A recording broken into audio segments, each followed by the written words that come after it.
Bienvenue dans cette capsule produite par les services d'ergothérapie et d'orthophonie portant sur les ordres suggérés de présentation des lettres.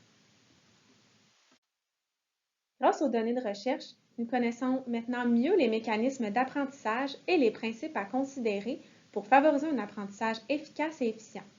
En visionnant la capsule 3 conseils du service d'ergothérapie et la capsule 3 conseils du service d'orthophonie pour un début de première année réussi, vous aurez probablement observé que les principes ne sont pas les mêmes en ce qui a trait à l'enseignement de la graphomotricité, utile au tracé des lettres, et ce qui a trait à l'enseignement des correspondances graphème-phonème, utile au décodage et à l'encodage.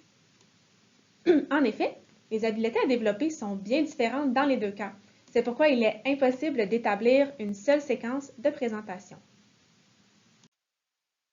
À partir des principes reconnus par la recherche, nos deux services ont créé une séquence pour chaque objectif, soit l'enseignement des correspondances graphème-phonème ou l'enseignement du tracé des lettres, que ce soit en script ou en cursif. Malgré que les principes soient différents selon l'objectif visé, certaines similarités ressortent. Nos deux services recommandent de voir 2 à 3 lettres ou graphèmes par semaine, et certaines lettres ou graphèmes seront vues en graphomotricité et en correspondance graphème-phonème dans la même semaine ou du moins dans un délai rapproché. Nous sommes conscientes que de suivre 2 séquences en fonction de l'objectif visé n'est pas une chose aisée pour vous. Toutefois, nos deux services ont réfléchi à des manières de naviguer entre ces 2 séquences afin de favoriser les apprentissages des élèves.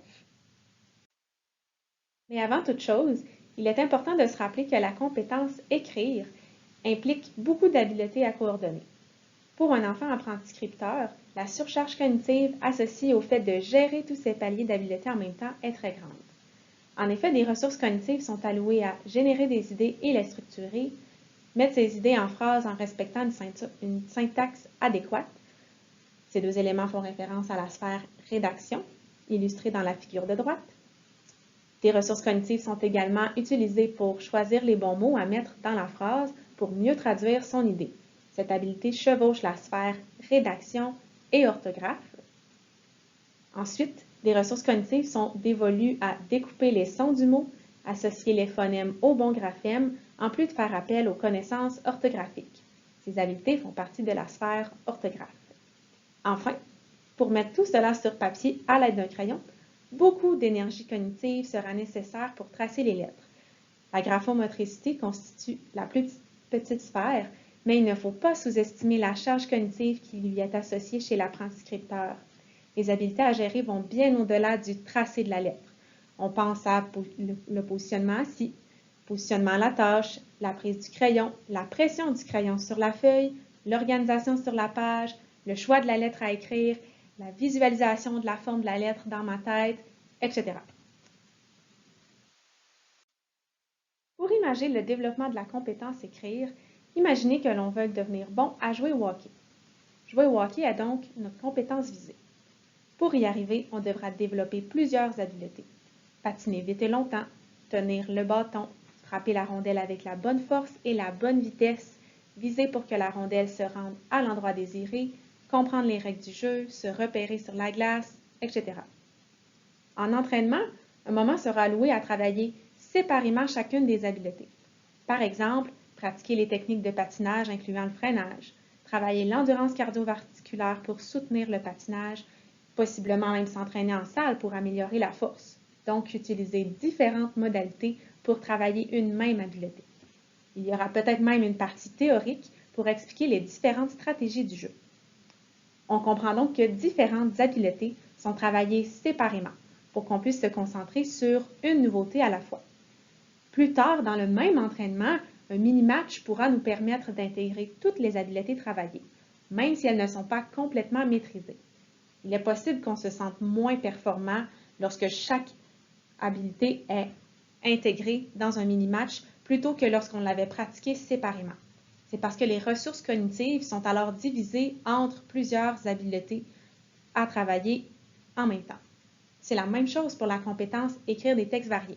Il y aura des moments où on devra travailler séparément certaines habiletés pour concentrer l'attention cognitive et bien automatiser chaque habileté, puis l'élève progressera et il sera de plus en plus en mesure d'actualiser chacune des habiletés simultanément pendant la tâche d'écriture qui est une habileté de haut niveau.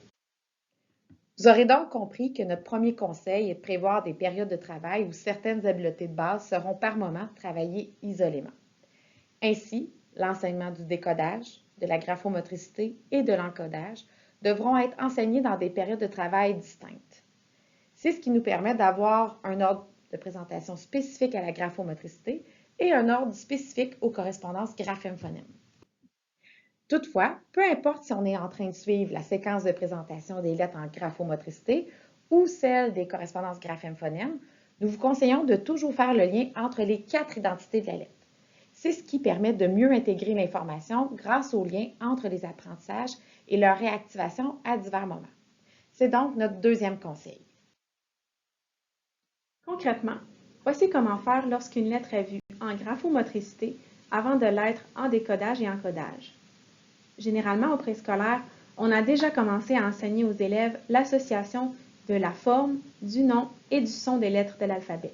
Nous vous suggérons donc de réactiver ces connaissances avant de compléter la fleur avec la pétale du tracé. Nous vous conseillons donc de leur faire un rappel de l'identité du nom et du son de la lettre. Par exemple, nous travaillons la lettre D en graphomotricité cette semaine. Tu te souviens, la lettre D fait le son D. Toutefois, la suite de l'activité ne mettra pas l'accent sur le décodage d'un mot contenant cette lettre, comme lorsqu'on le fait en lecture, mais plutôt sur l'explication verbale du tracé de la lettre à l'aide d'une modélisation en gestes et en paroles. Par exemple, pour tracer un D, je débute sur le point vert, je tourne vers la gauche puisqu'il est dans la famille du C et utilise le même trait de départ, je tourne pour faire ma boule et je remonte jusqu'en haut, puis je descends la patte. On pratique plusieurs fois le tracé en se concentrant uniquement sur le geste. Pour s'assurer que l'élève alloue toute son attention cognitive au tracé, on recommande les tâches de recopie pour éviter d'avoir à se questionner sur l'encodage phonème-graphème, soit couper le mot en son et choisir là où les lettres qui forment ce son avant de pouvoir activer le bon tracé pour les lettres sélectionnées. Finalement, on utilise une variété de modalités sensorielles pendant la pratique graphomotrice. C'est ce qui renforce la connaissance de la forme de la lettre, bien orientée dans l'espace, pour la reconnaître rapidement lorsqu'elle sera vue pendant la lecture ou lorsqu'elle sera visualisée pendant l'écriture. Lorsqu'une correspondance graphème-phonème est vue en décodage avant d'avoir été vue en graphomotricité, même si l'objectif visé est de développer l'association entre le nom, la forme et le son, nous vous conseillons de parler brièvement du tracé de la lettre. Idéalement, au préscolaire, les familles de lettres auront été présentées. Il suffirait donc de réactiver cette connaissance en nommant la famille de lettres. Par exemple, aujourd'hui, nous allons apprendre à lire la lettre R. Ici, il y a la lettre R majuscule, la lettre R minuscule et la lettre R en lettres attachées. La lettre R fait partie de la famille des ballons. Quand je lis la lettre R, je dois dire le son R. Et le reste des explications portera ensuite sur la fusion du son R avec le son des lettres suivantes. En abordant sommairement la famille de lettres, on réactive des connaissances qui ont été abordées en maternelle et on prépare le terrain au travail qui sera fait ultérieurement en graphomotricité. On peut enseigner aux élèves la démarche pour écrire un mot au son, donc encoder, en ne sollicitant pas les habiletés graphomotrices. En effet, au lieu de faire écrire l'élève avec son crayon sur une feuille, l'élève pourrait dicter le mot à l'adulte, utiliser des lettres mobiles ou des étampes de lettres, ou même utiliser une application comme la magie des mots.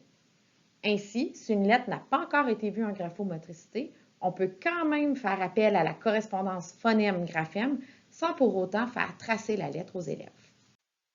Pour plus d'informations et d'innombrables autres ressources, n'hésitez pas à consulter l'équipe Teams du service d'orthophonie et celle du service d'ergothérapie. Si vous n'êtes pas déjà membre de nos équipes, utilisez le code à l'écran pour vous inscrire. Nous vous souhaitons un bon début d'année et beaucoup de plaisir à faire entrer vos élèves de manière formelle dans l'univers de l'écrit.